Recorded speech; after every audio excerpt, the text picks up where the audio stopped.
Hi, ഓണമൊക്കെ വരുമല്ലേ? നമുക്കിന്നൊരു മത്തങ്ങ എരിശ്ശേരി വെച്ച് നോക്കാം.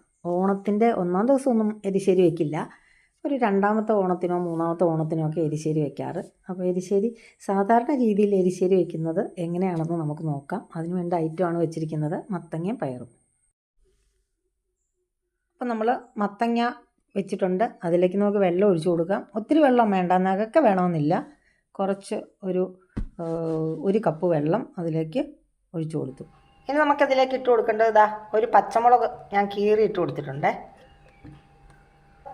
ഇനി ലേശം മുളക് പൊടി ഒരു 1/2 ടീസ്പൂൺ ഇട്ട് കൊടുക്കണം.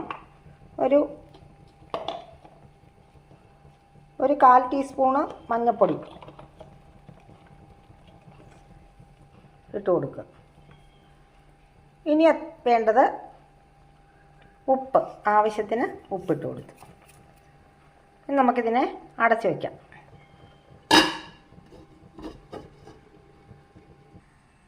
മത്തങ്ങ റെഡിയാകുമ്പോഴേക്ക് നമുക്ക് തേങ്ങ അരച്ചെടുക്കാം. അതിന് വേണ്ടിയിട്ട് ഞാൻ 2 പിടി തേങ്ങയാണ് ഇടുന്നത്. ലേശം മഞ്ഞൾപ്പൊടി, ഒരു 1/4 ടീസ്പൂൺ കുരുമുളക്, ഒരു നുള്ള് ജീരകം,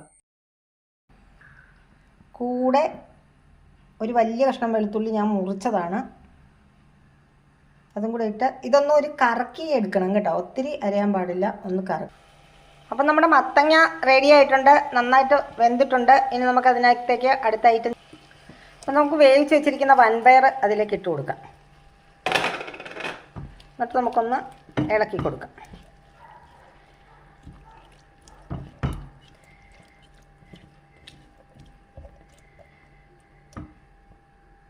നമ്മുടെ അരപ്പ് ഇട്ട് കൊടുക്കാം.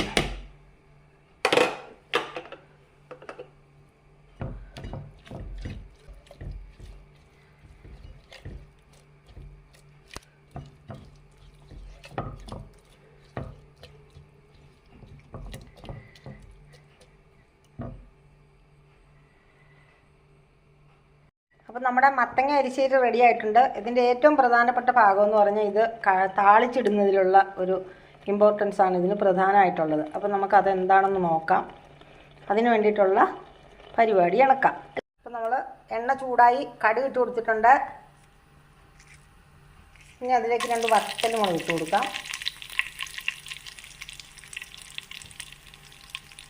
കറിവേപ്പില ഇട്ട് കൊടുക്കാം.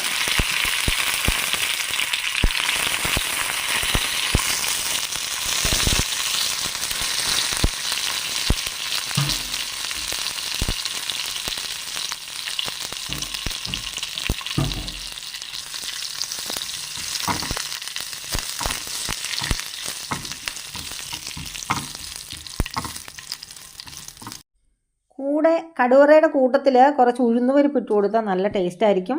ഞാൻ ഇട്ട് കൊടുത്തിട്ടില്ല. അപ്പോൾ കടുകും കറിവേപ്പിലയും എല്ലാം കൂടെ കിടന്ന്, മുളകും കൂടെ കിടന്ന് അങ്ങനെ ഇതായി. ഇനി നമുക്ക് അടുത്തതായിട്ട് അതിലേക്ക് കുറച്ച് തേങ്ങ ഇട്ട് കൊടുക്കണം. ചിരവിയ തേങ്ങ, 1 പിടി തേങ്ങ.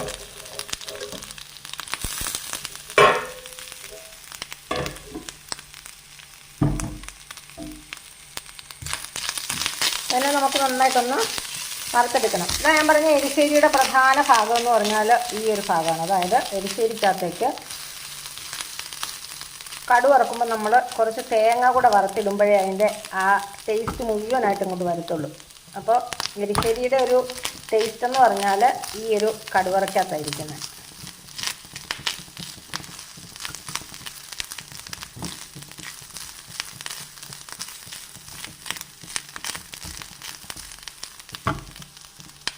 തേങ്ങ നന്നായിട്ട് മൂത്തിട്ടുണ്ട്.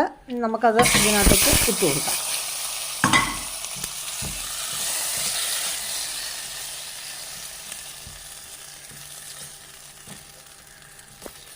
അപ്പം നമ്മുടെ എരിശ്ശേരി റെഡി ആയിട്ടുണ്ട്. ഈ എരിശ്ശേരി ഓണത്തിൻ്റെ ഒരു പ്രധാന ഐറ്റമാണ്. ഓണം 5 ദിവസം നമ്മൾ ഓണം ഒരുവിധം ആഘോഷിക്കും. അപ്പോൾ ആ ഓണത്തിൽ ഒരു ദിവസം, ആദ്യത്തെ ദിവസമല്ല എരിശ്ശേരി വയ്ക്കുന്നത്, ഒരു അവിട്ട നാളിൽ ഒരു എരിശ്ശേരി, തിരുവോണത്തിൻ്റെ പിറ്റേ ദിവസം ആണ് നമ്മൾ എരിശ്ശേരി സാധാരണ വയ്ക്കാറുള്ളത്. അന്നേ വയ്ക്കാവുള്ളതൊന്നുമില്ല, അത്യാവശ്യമുള്ള എപ്പോൾ വേണമെങ്കിലും ആർക്ക് വേണമെങ്കിലും എരിശ്ശേരി വെച്ച് കൂട്ടാം. പക്ഷേ അടിപൊളി ഒരു നമ്മുടെ കൂട്ടത്തിൽ നല്ല ടേസ്റ്റുള്ളൊരു കറിയാണ്. അപ്പോൾ എല്ലാവരും ശ്രമിച്ച് നോക്കുക, വയ്ക്കുക. ഇനി അവസാനം ഇതിലേക്ക് ഒരു പൊടിക്കൈയും കൂടെ ഉണ്ട്. ഒരു ലേശം വെളിച്ചെണ്ണ ഇതാ ഇങ്ങനെ അങ്ങോട്ട് ചുറ്റിച്ച് കൊടുക്കണം. അപ്പോൾ എല്ലാവരും ട്രൈ ചെയ്ത് നോക്കുക. അടുത്തൊരു വീഡിയോയുമായി വരുന്നവരെ ബായ്.